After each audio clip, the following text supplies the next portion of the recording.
Hey, poor man's fidget spinner.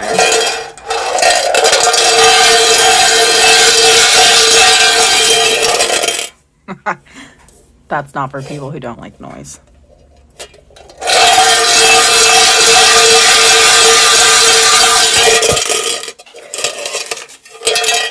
Marbles pot.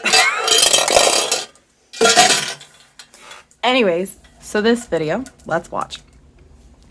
I needed something quick this week because the week has gotten away from me and I haven't really realized what day it is.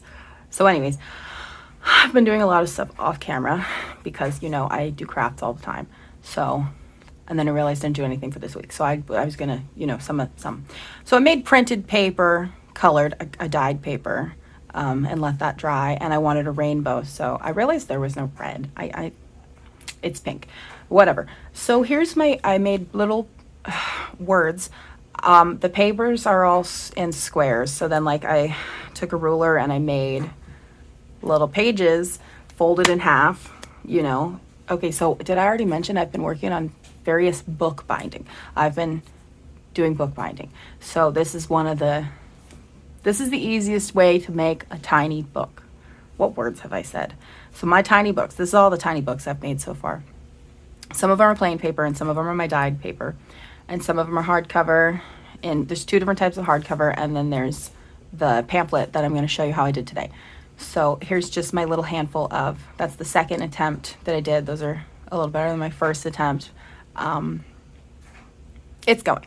So some of them are really funky, but some of them are pretty cute.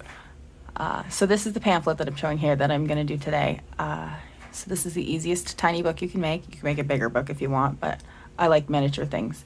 Tiny things that like this are what my family do. So anyways, like it's cute paper on both sides for the cover. It's a little bit of cardstock for the cover and then just regular paper in the middle. And you do however many pages you want. I just did however many pages I could get out of a quarter of a page paper, because I had cut all my papers in a quarter so they'd fit in my dye pot. Anyways, so I wanted to do a rainbow of pamphlets today. So I made my best attempt at a rectangle. That was really hard to cut out, honestly. Rectangles are freaking hard. So my rectangle is very square. Anyways, I go for it. So you need a template for this so that you can get rectangles if you're me. If you can do rectangles by yourself, well, then you'd be one of my sisters. Okay, anyways, so here's my funky little attempt. All you need is whatever fun paper you want, a pencil or pen of some sort, scissors, or you can just tear it if you want the torn look, which is also cute, and then a stapler. So I had already cut out all my little pages before this just to save myself some time, and I wanted to work on that last night anyway, to just sit there and tear pages. So I have rectangles that I had folded all in half, and then you put them all into each other to make your little booklet, and then you'll make the cover and you put that over. Very easy, just a whole flat fold staple. So then I chose colors that I thought would be complementary to my rainbow scheme here, and I'm just cutting out the covers for them. And since I realized my template is very small, I tried to make it bigger than my template is. And then I realized after they were all cut out and put on the books, they're still so small. So because I realized when I was making the book pages, I used a ruler and not this template. So that's my bad, but whatever, it works. Also, hey, did I mention keep your scrap paper? So because paper clay, if you do stuff like macrame or paper clay, save your little scraps of paper. That's why I have the metal pot in here, because I was going to put my scraps of paper in it so I could make more paper clay, because I don't like wasting things like little scraps of paper, because it's already ready to go, right? You do the rest. Anyways, I wanted marbles for the next project that I'm going to do with that paper clay, and my mom had all the marbles that we've been finding in the yard, so I put them in my pot to bring them in my room. And then I thought, okay, I'm going to play with the marbles in the pot. So my paper wound up in this cup. Oh well, totally lost my train of thought. So I have various different types of paper that I'm cutting out for my covers, just to kind of play. Two of them are cloth. This one right here is like the flimsiest cloth, soft stuff. The one I'm using is yellow, which is actually kind of white. is also a cloth, but it's kind of a cardstocky cloth, very thick. That's the one in my hand right there. And then the others are just paper or cardstock. I try to use a cardstock for the cover, but it doesn't really matter when they're tiny like this. But if you're going to do a bigger one, you definitely need it to be something a little sturdy for your cover. So, yeah, yeah. So, why am I even making tiny books? I don't know. Actually, yeah, I do know. I'm not going to say why. That's a secret.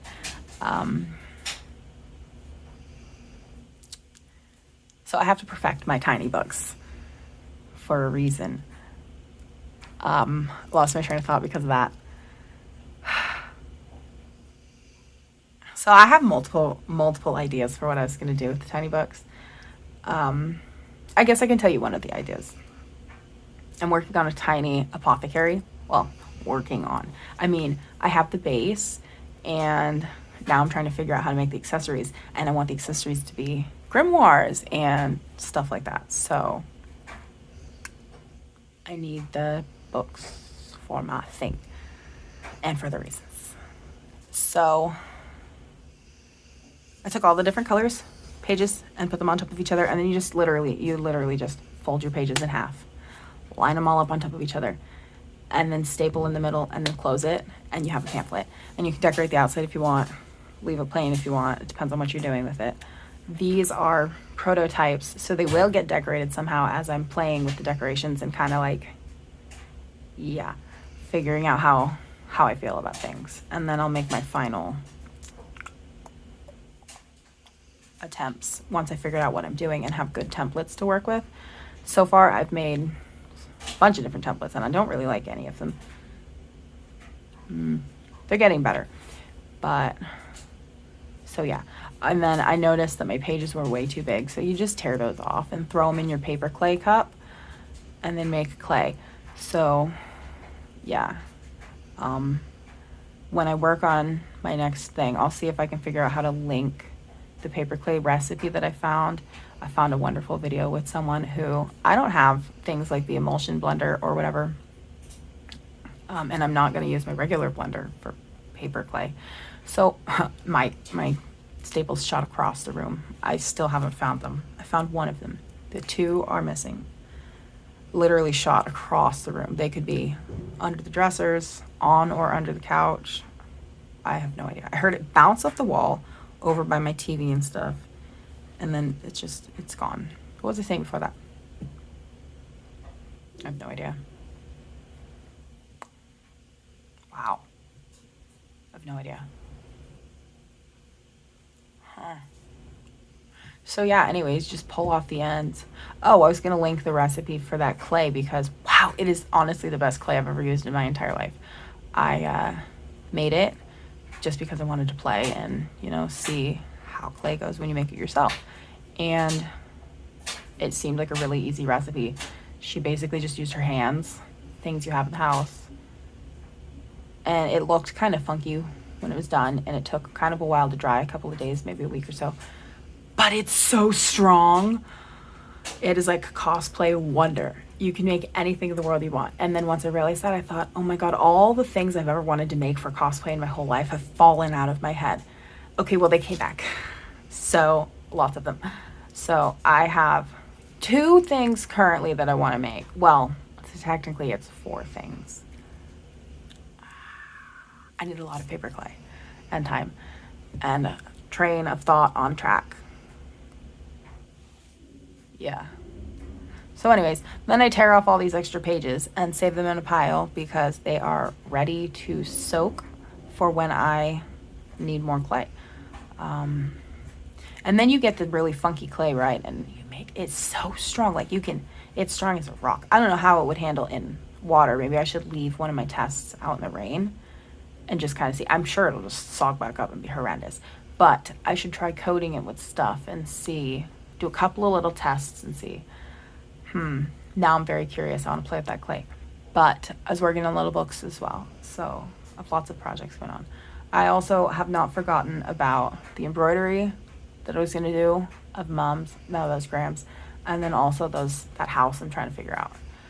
But I have to vary my art a lot I don't know, just because it's fun. Why do one thing when you can do everything?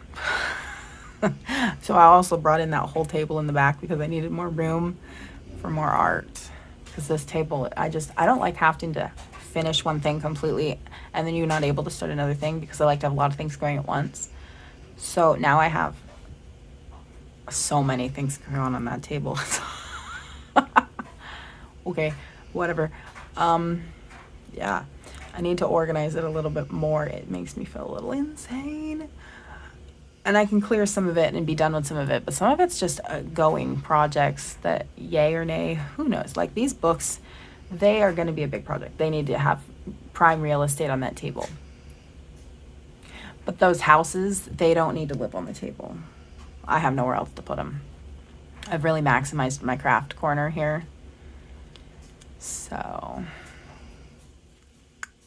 you know, did I ever mention there was this friend I had when I lived here for a while? I use air quotes because there was a lot of things that she said that a friend wouldn't say and do. Anyways, when she's at my house, she looked at my craft stuff that I have gathered for the entire course of my life that I did not pay for all of. A lot of the stuff was purchased by my siblings or my mother. Anyways, she looked at it, rolled her eyes, and called it a waste of money. Like she was so disgusted she couldn't even look at it. She looked in the other direction. Waste of whose money? Not your money, not your business. And also, it wasn't a waste of anyone's money because it all gets used and it's all enjoyed by the entire family. So, F off. How can you call yourself a friend and go judge someone like that? That's rude. Super rude. So, thanks so much. Not a waste of money. I'm still offended by that. That was like a year ago. And we still talk about it. We still will call that area the waste of money space, just out of irritation from the fact that she said that. Like, you go into someone else's house and you tell them what you think they wasted money on. It wasn't your money. It wasn't even my money. I barely bought any of the craft supplies. I bought the acrylic paint. That's basically it. A lot of the other stuff was purchased by other people because we all have different fixations here and there. So,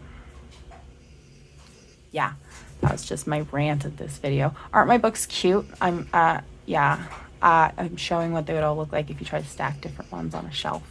I need different shapes still and sizes because they're all the same size. I need some that are tall and skinny and stuff.